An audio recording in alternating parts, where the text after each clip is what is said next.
دور موجود کے اندر آج ہر ایک کو یہ شوق چڑھ جاتا ہے کہ وہ مسند مشیخیت کے اوپر بیٹھے اور لوگوں کی عقیدتوں کو سمیٹے، اور یہاں ایسے ایسے شخص بھی مسند نشین ہیں جنہیں دین کی مبادیات سے بھی آگہی نہیں ہے، اور ایسے ایسے پھر مکروہ لوگ بھی آئے اس شعبے میں کہ الیاذ باللہ انتہائی غلیظ سوچ کے حامل، انتہائی مکروہ اعمال کے حامل، اور انتہائی جو ہے وہ نیچ مزاج کے حامل لوگ بھی مسند مشیخیت کے اوپر بیٹھ گئے۔ چونکہ یہاں سب چلتا ہے، یہاں اگر کوئی گالیاں بھی دے تو اس کو بھی حکمت سمجھا جاتا ہے کہ یہ گالیاں دے رہا ہے، اس کی بدتمیزی کو کہا جاتا ہے یہ حضرت کا جلال ہے۔ تو جبکہ اسلام نے تو ہمیں قیامت کے دن جب نامہ اعمال پہ عمل رکھے جائیں گے تو سب سے زیادہ وزن جس عمل کا ہوگا وہ حسن اخلاق کا ہوگا، شریعت ہمیں یہ بتاتی ہے، اور یہاں اس کو جلال کا نام دے کر کے اس کے لیے جواز قائم کر لیا جاتا ہے۔ پھر وہ گالیاں بھی بکے تو وہ گالیوں کے اندر بھی کہا جاتا ہے کہ ان میں بھی فیض ہے، گالیوں میں بھی فیض ہے۔ فیض تو قرآن میں ہے، فیض تو رسول اللہ کے فرمان میں ہے، فیض تو شریعت بیضا کی پابندی میں ہے، لیکن وہاں بھی گمان کر لیا اور اس پہ اعتقاد پختہ ہو گیا، اور پھر یہاں جو بھی ہے چلتا ہے۔ تو یہ ایک دردناک صورتحال ہے جس سے لوگ اللہ رسول سے دور ہو گئے۔ حضرت سیدنا غوث اعظم رضی اللہ تعالیٰ عنہ نے اس حوالے سے ایک ضابطہ دیا ہے، اور وہ 12 چیزوں پر مشتمل ہے۔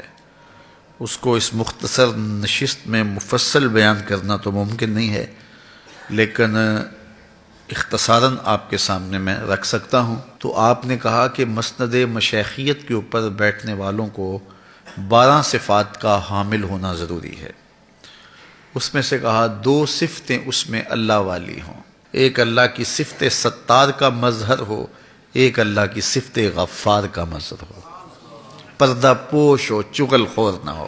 دوسری خوبی یہ ہے کہ معاف کر دینے والا ہو۔ 2 خوبیاں رسول کریم صلی اللہ علیہ وسلم والی، ایک شفیق ہو، دوسرا رفیق ہو، شفقت مزاج میں گندی ہوئی ہو، رفیق ہو، رفاقت کے حق کو جانتا ہو۔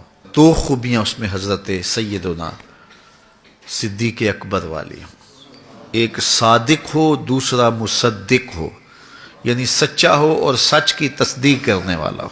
2 خوبیاں حضرت عمر رضی اللہ تعالی عنہ والے ہوں، ایک امر بالمعروف کرے، دوسرا نہی عن المنکر کرے، برائی سے منع کرنے والا اور نیکی کا حکم دینے والا۔ 2 خوبیاں حضرت عثمان غنی والی ہوں، رات کو تلاوت کرے، صبح اٹھ کے سخاوت کرے، شب زندہ دار ہو اور دن کو سخاوت کریں۔ حضرت غوث اعظم رضی اللہ تعالیٰ عنہ ایک مقام پہ فرماتے ہیں آدھا فقر بھوکوں کو کھانا کھلانا ہے اور ننگوں کو لباس دینا ہے، آدھی فقیری یہ ہے۔ 2 خوبیاں حضرت سیدنا علی المرتضیٰ والی ہیں، ایک عالم ہو، دوسرا بہادر ہو۔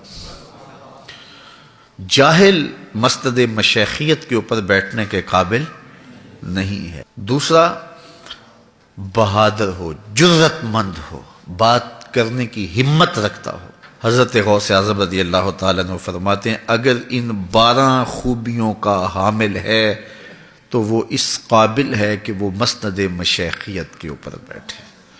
اب میں اور آپ دیکھیں کہ دور موجود کے اندر ایسے ایسے بدبخت لوگ ہیں اور لوگ ان سے اپنی عقیدتیں وابستہ کیے ہوئے ہیں۔ یہ روز سوشل میڈیا پہ اور اخبارات میں اور مختلف ٹی وی چینلز پہ کوئی نہ کوئی جو ہے وہ کہانی ہمارے سامنے آتی ہے، اور لوگ پھر ہمیں فون کرتے ہیں جناب اس کے بارے میں کچھ بیان کیجئے۔ میں نے کہا ہم نے تو اللہ رسول کا بتلایا ہوا معیار دیا، ایمان اور تقوی، اور ہمارے بزرگوں نے پھر اس کو کھول کھول کے بیان کیا، اور حضرت غوث اعظم نے تو کتنی کشادگی کے ساتھ ایمان اور تقوی کی تشریحات کر دی ہیں۔ لوگوں کی عقیدتیں جب لوگوں سے وابستہ ہوتی ہیں تو اس میں جب اندھا پن آتا ہے تو اس نے بہت سارا جو ہے وہ نقصان کیا ہے۔ اس لیے جاگتی آنکھوں سے زندگی گزاریے گا، اور کسی شخص کو رہبر دل بنانا ہے تو پھر اتنی جلدی تو دل کا سودا نہیں کر دینا چاہیے، اس کو ہر طرح سے پرکھنا چاہیے اور غور و تدبر کرنا چاہیے۔ ایک پلاٹ خریدنا ہو